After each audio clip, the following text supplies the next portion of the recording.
eu sou uma pessoa um pouco excêntrica, enérgica, entusiasmada, criativa, não gosto de rotina, gosto de fazer bem as pessoas, sempre gosto de estar relacionada com pessoas, mas também tenho o meu momento de silêncio, né? Quando eu quero ficar em silêncio, eu quero ficar em silêncio mesmo, não quero ninguém perto, quero a minha solitude, não a minha solidão, né?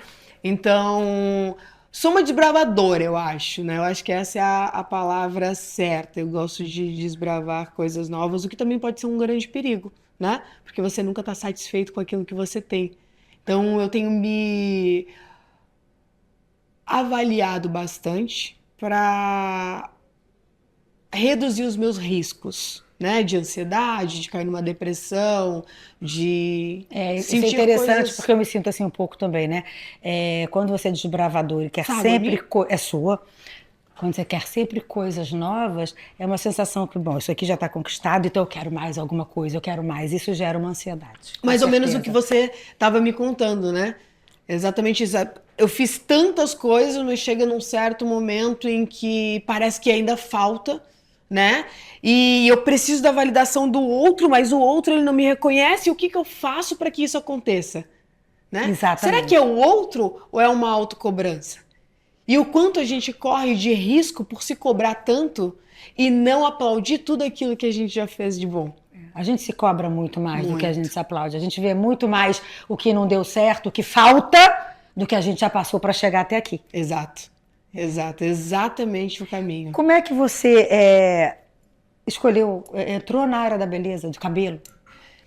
Eu não escolhi, eu acho que eu fui escolhida. Eu sempre falo que foi uma questão de sobrevivência. Então eu não escolhi a profissão.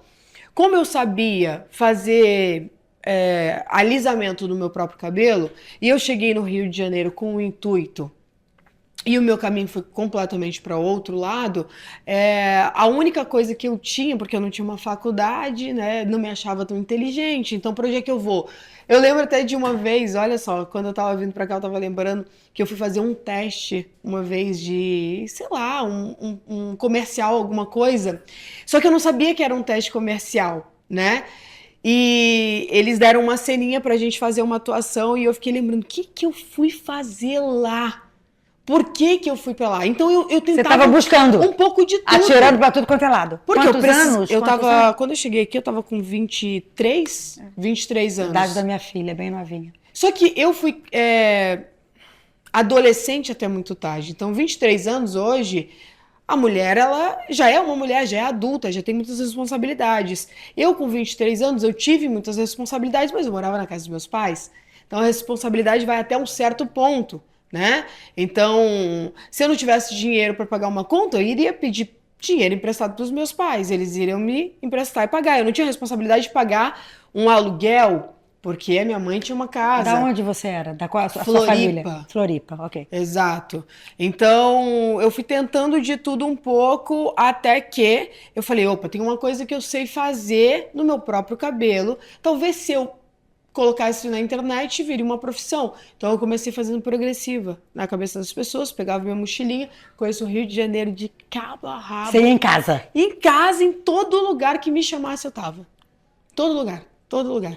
Então eu comecei dessa maneira, mas por uma questão de sobrevivência. Eu precisava voltar para casa com dinheiro, pelo menos para comer. E muitas vezes voltava sem nada, porque custava muito barato, o produto custava muito caro, mas a passagem, se eu tivesse que pegar, que a gente sabe que no Rio de Janeiro é assim, metrô, van, trem, né? E às vezes você pega mais uma outra condução aleatória, você não sabe para onde é que você está indo exatamente. Às vezes você pega 4 conduções num dia, só para ir, mais 4 para voltar. Não tinha aquele sistema integrado, Eu tinha que comprar o produto, tinha ainda que comprar o estar. produto e às vezes comer alguma coisa se sobrar o Gente, dinheiro. eu babo com isso. Para você ver aonde a pessoa pode chegar. É. Com determinação, com estudo, com tudo, né? Enfim. Aí você começou aí, e aí foi gostando disso, e aí foi aprender a fazer essas.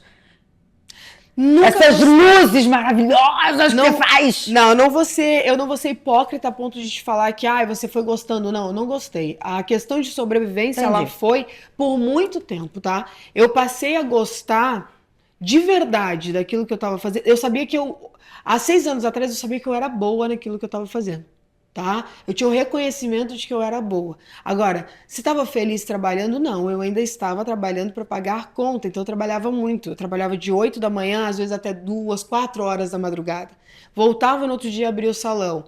Então, era muito cansativo, sabe? Então, eu não tinha um período de um tempo para curtir a minha casa. E quando eu estava em casa, eu estava já passando por uma depressão e eu não sabia o que era depressão.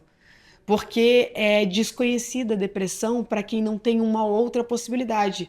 Eu não vou dizer que é Gente, mais fácil, tá? Mas você posso falar pode. uma coisa bem feia? Claro. Sabe o que a gente ouve? Pobre não tem depressão. Você já ouviu isso? Com certeza. É porque ele não. Gente, eu não estou dizendo que é isso. Eu estou dizendo que eu ouço, pelo amor de Deus. Certo.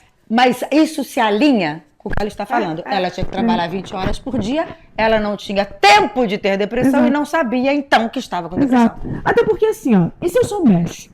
Por que você ia pagar um psiquiatra? Me fala. Um psicólogo, um terapeuta. Que dinheiro que eu tinha? Eu tinha que escolher entre comer ou pagar um terapeuta. Qual é a opção? Qual é a escolha? E às vezes você não sabe o que são esses. Hoje, né, depois da pandemia, é mais comum você associar os teus sintomas. Não tenho vontade de fazer nada, eu não consigo levantar da cama. Até porque as redes sociais estão falando sobre isso o tempo inteiro. A Muito. pessoa está ali olhando, aparece um psicólogo para ela falando, você pode estar com depressão. Tenho isso. Justo. E a pessoa não associa mais aquilo ali, estou louco, né? Porque antes era, não, tá maluco, eu não sou maluco? Como é que eu tô com esse negócio aí? Pra que eu vou precisar de terapia, né? Então, foi a primeira vez que eu tive o contato de fato com a depressão, mas eu não tinha tempo de ter a depressão, ou seja, ou eu levantava, porque tinha milhões de contas para pagar e tinha uma casa para pagar aluguel, uma empresa para tocar e mais que isso, tinham pessoas trabalhando comigo. Você já tinha aberto um salão? Eu já tinha aberto um pequeno salão e tinham pessoas lá que eu precisava arcar com isso. Então, uma coisa, olha, eu posso ter todos os defeitos do mundo, mas nunca vai haver um colaborador que trabalhou comigo que vai me dizer assim, um dia ela atrasou o meu salário. Nunca. Isso eu tenho muito orgulho de falar, nunca, porque eu sempre me coloquei no lugar daquela pessoa. E se fosse eu naquele lugar? Porque assim, eu tenho um aluguel para pagar, eu tenho comida para comprar. Filho para pagar a escola. Exatamente. Então, se coloca no lugar da outra pessoa, e isso é um grande erro de muitas empresas, tá? Você vê, às vezes, o empresário, o empreendedor, vivendo a vida, viajando, mas o colaborador dele está com o salário atrasado. Como isso, né? Então, isso eu tinha muito claro de que eu tinha que levantar e fazer alguma coisa acontecer. Eu fui começar a gostar de verdade de fazer cabelo um pouco antes de viralizar.